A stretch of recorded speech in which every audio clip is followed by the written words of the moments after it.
पत्रकार बंधुओं को नमस्कार। जैसा आप जानते हैं कि एक बहुत महत्वपूर्ण अहम फैसला सीबीआई कोर्ट द्वारा अभी दिया गया है और जैसे कल से हम देख रहे हैं कि एक तरफ कानून अपना काम कर रहा है, जो जांच एजेंसी हैं वो ईमानदारी से भ्रष्टाचारियों को कानून के तहत कार्रवाई करती हैं, दूसरी तरफ कट्टर बेईमान और अराजक अपराध पार्टी ना संविधान का सम्मान करती है, ना न्यायालय का सम्मान करती है, ना जनता का सम्मान करती है और ना कानून का सम्मान करती है। जो फैसला अभी न्यायालय ने पारित किया है उसमें एक्यूज्ड नंबर 1 आबकारी घोटाला, शराब घोटाला को सीबीआई कस्टडी में 4 मार्च तक के लिए दिया गया है। यह आदेश मौखिक तौर पे तो कोर्ट में सुनाया गया है, जैसा चैनल्स बता रहे हैं।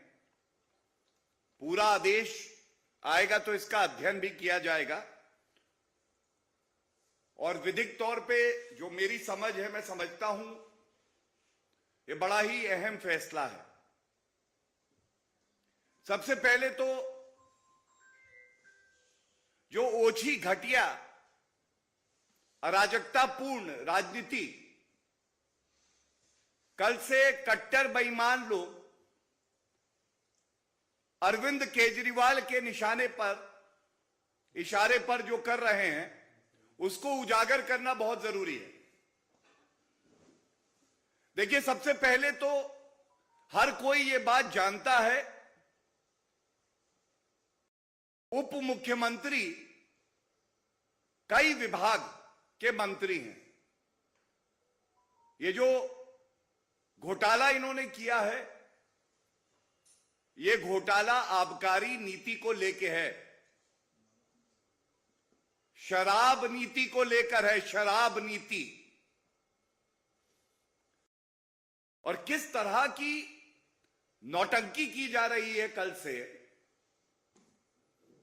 ऐसा लगता है कि अरविंद केजरीवाल ने कसम संविधान के ऊपर हाथ रख के ये ली कि संविधान को तार तार करूंगा। सबसे पहले तो मैं ये कहूंगा, अरविंद केजरीवाल जी, पापी आपको भी पता है कि एक्यूज नंबर 1 कट्टर बेईमान है और आज ये आदेश आने के बाद ये बात सिद्ध हो गई है कि न्यायालय ने भी पाया है CBI accused number 1 Manish Sisodia को शराब नीति घोटाले में अपनी कस्टडी में ले, जिससे कि पूर्ण रूप से विवेचना हो सके, दूध का दूध और पानी का पानी हो जाए, या ये कहें दूध का दूध और शराब की शराब हो जाए। जो मुख्य बिंदु मैं आपके समक्ष उठाऊंगा, इस पे ध्यान दीजिएगा। और यह भी हमें पता है कि जनता की आवाज बन के भारतीय जनता पार्टी जब बड़े प्रखरता से यह मुद्दा उठाती है, किसी भी सवाल का उत्तर नहीं देंगे अरविंद केजरीवाल, लेकिन फिर भी देश की जनता को यह जानने का हक है। यह लड़ाई विचारधाराओं की लड़ाई है। एक तरफ भारतीय जनता पार्टी, करोड़ों नागरिक जो संविधान, न्यायालय, कानून में अपनी आस्था रखते हैं, दूसरी तरफ वो भ्रष्टाचारी नेता जो केवल कानून तोड़ना जानते हैं, चाहे वो शराब घोटाले में ऐसी नीति लाना कि अरविंद केजरीवाल की तिजोरी जनता के रुपए से भरे, चाहे वो कानून को तब तोड़ना कि एक आरोपी जिसको जो जांच एजेंसी है, मैं आपसे साझा करना चाहूंगा, उसका दायित्व है कि 24 घंटे के अंदर न्यायालय में किसी भी व्यक्ति को जब गिरफ्तार किया जाता है तो न्यायालय में पेश करना होता है। यह हमारे देश का कानून है। पहले तो ढोंग और नौटंकी करी जाती है। आप जाते हैं राजघाट, हम सबके आदर्श महात्मा गांधी जी, और वहां जा कौन रहा है? एक उप मुख्यमंत्री जो एक्यूज नंबर 1 है, जो एक बड़ा शराब का घोटाला करता है। इसके बाद कुछ लोगों को ऐसा प्रतीत होता है संख्या देख के कि उसी काले धन की कमाई से उनको बुलाया जाता है, रुपया दे के प्रदर्शन करो। वो लोग भी जान जाते हैं कि ये कट्टर बेईमान हैं, संख्या नहीं जुटा पाते हैं, लेकिन संदेश ये देते हैं कि जांच एजेंसी को अपना दायित्व निभाने से हम रोकेंगे। तीसरा, जब ये आप करते हैं तो ये बताना आवश्यक है, this amounts to obstructing the process of administering justice, which amounts to contempt of court. It also amounts to an offense under the Indian Penal Code, where you are obstructing a public servant from discharging his official duty. Now, Mr. Arvind Kejriwal, having taken oath under the Constitution, are you not supposed to abide with the law of the country? Is it not your duty to first of all sack the corrupt deputy CM, and then second, ensure that he cooperates with the investigating agency?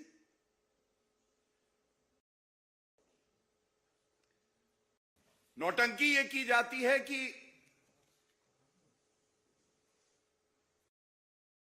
चाचा खाना नहीं खाएंगे।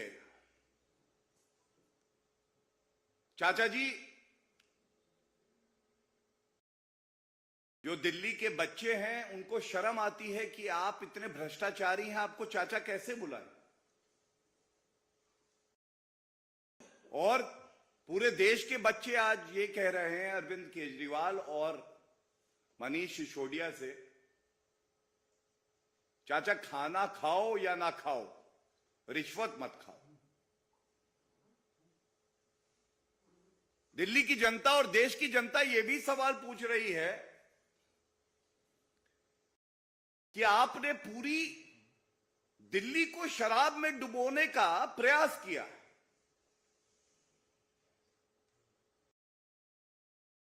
क्या hospital, क्या school और college, residential colonies, और ये कहना गलत नहीं होगा, अपनी कमीशन खोरी को बढ़ाने के लिए ड्राई डे कम कर दिए गए और ठेके शराब के बढ़ा दिए गए। प्रदेश की सरकार का राजस्व कम हो गया, लेकिन अरविंद केजरीवाल और मनीष सिसोदिया की कमीशन खोरी बढ़ गई। और इसीलिए आज ये सवाल आपसे बार बार पूछा जाएगा और बड़ी जिम्मेदारी से ये बात पूछी जाएगी।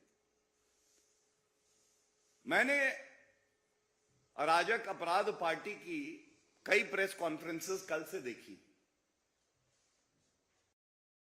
और उसमें जब निचोड़ देखा तो कुछ सार्थक है ही नहीं। उन्होंने कहा यह राजनीतिक द्वेष से हो रहा है। यह हमारी जिम्मेदारी है कि देश की जनता के समक्ष बड़ी मजबूती से, ईमानदारी से ये बात रखें। अगर कोई भी मामला जांच एजेंसी राजनीतिक द्वेष से रजिस्टर करती है और किसी को परेशान करती है, तो देश का कानून और सर्वोच्च न्यायालय क्या कहता है, ये बात मैं जरूर रखूंगा। और ये बात अरविंद केजरीवाल अभी देख रहे हैं। ये सर्वोच्च न्यायालय का एक आदेश मैं इसीलिए लेके आया हूं। इस केस का नाम है Bhajanlal, state of Haryana versus Bhajanlal. और इसकी एक पंक्ति इसलिए पढ़ना चाहता हूं, मैं दिखाना चाहता हूं कि ये लोग अंदर से जानते हैं कि इन्होंने बेईमानी करी।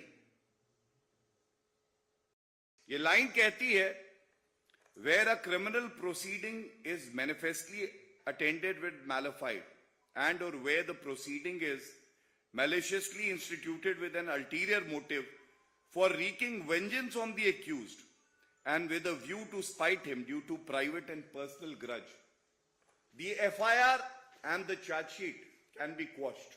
This is para number 102 of a Supreme Court judgment. सवाल ये पूछा जाना चाहिए, करीब करीब 5-5.5 माह का समय एक्यूज नंबर 1 शराब घोटाले के भ्रष्टाचारी मनीष सिसोदिया के पास था। अगर अरविंद केजरीवाल और मनीष सिसोदिया का यह मानना है कि यह सारा मामला जो है राजनीतिक द्वेष से किया जा रहा है, तो आप न्यायालय क्यों नहीं गए? सर्वोच्च न्यायालय के भी दरवाजे आप खटखटा सकते थे और उच्च न्यायालय के भी आप दरवाजे खटखटा सकते थे, लेकिन नहीं गए। और उसकी वजह यह है, नाटक करना, अराजकता को बढ़ावा देना, रोड पर प्रदर्शन करना एक अलग बात है, लेकिन न्यायालय में ईमानदारी से दलील रख के न्यायालय का फैसला आए किसी के हक में, वो तभी होता है जब आप सच्चाई बयान करते हैं, जब तथ्य और प्रमाण होता है। और इसीलिए ये कट्टर बेईमान न्यायालय नहीं गए, केवल अराजकता फैला रहे थे, प्रदर्शन कर रहे थे, न्यूज चैनल पे तो आ रहे थे। और आज ये दुर्भाग्यपूर्ण है कि 6 मंत्रियों में 2 मंत्री इस पापी आप सरकार के जेल की सलाखों के पीछे है, भ्रष्टाचार के आरोप में। और दुर्भाग्यपूर्ण यह है कि जो दूसरे स्पा मसाज पार्टी के मंत्री जेल की सलाखों के पीछे हैं, इनको बेल भी नहीं मिली है। करीब करीब 8 महीने का समय, और 8 महीने में देश की न्यायालय ने यह पाया कि अपराध इतना संगीन है, भ्रष्टाचार इतना गहरा है कि इस व्यक्ति को बेल भी नहीं देंगे।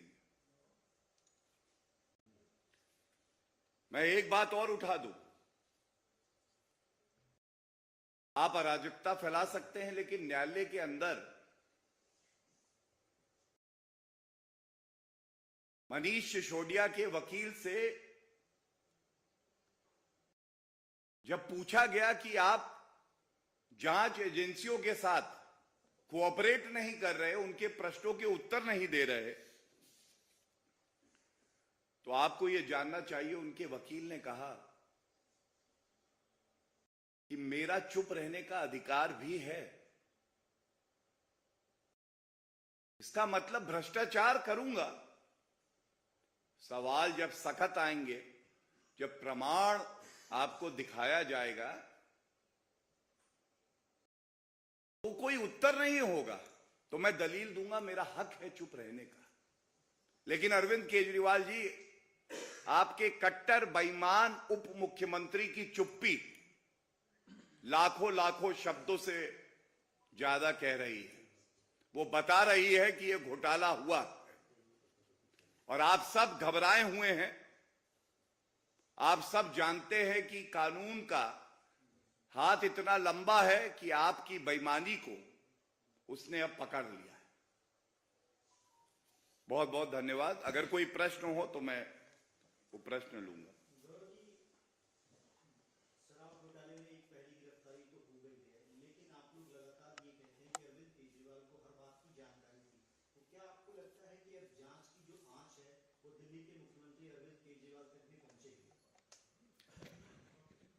देखिए, मैं ये बात बड़ी जिम्मेदारी से कहूंगा कि जैसा सर्वविदित है कि जांच अभी चल रही है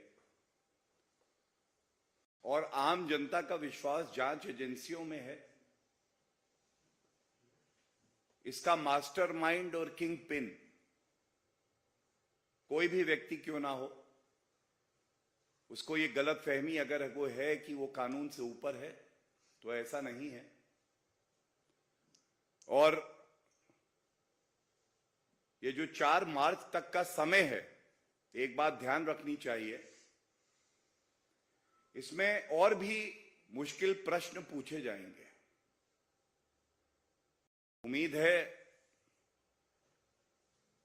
कि कोई भी व्यक्ति अपने आप को कितना भी ताकतवर क्यों ना समझता हो, हमारे देश की जांच एजेंसियां अपना कार्य पूरी निपुणता से, कुशलता से करके हर अपराधी को जेल की सलाखों के पीछे डालेंगे। आम आदमी पार्टी सरकार के मुखिया के नाते अरविंद केजरीवाल के ऊपर भी कार्रवाई की मांग करते हैं। मैं बड़ी जिम्मेदारी से एक बात कहूंगा,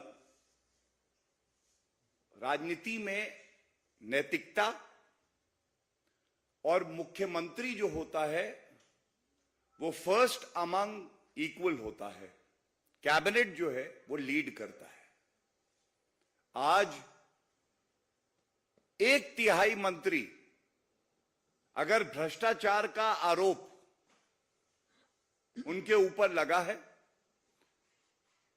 2 लोग जेल की सलाखों में हैं या सीबीआई की कस्टडी में है, तो ये कहना गलत नहीं होगा कि अरविंद केजरीवाल को तुरंत इस्तीफा दे देना चाहिए और जो आरोप वो दूसरों पे लगाते थे वो सिद्ध करें कि अगर ये आरोप आज उनके मंत्रियों पे लग रहे हैं तो वो इसकी नैतिक जिम्मेदारी लेते हैं।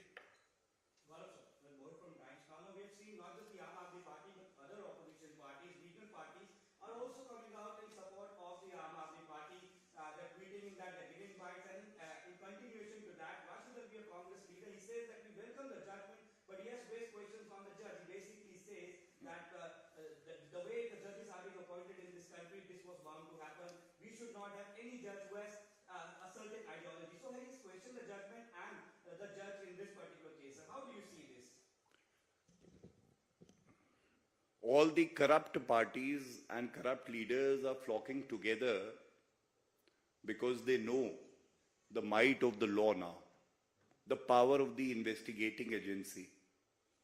And if you ask the Congress party and its president that who should be the judge in the National Herald case, in the Bikaner land scam, in the land scam involving Robert Vadra in Haryana, they would say Mallikarjun Kharge.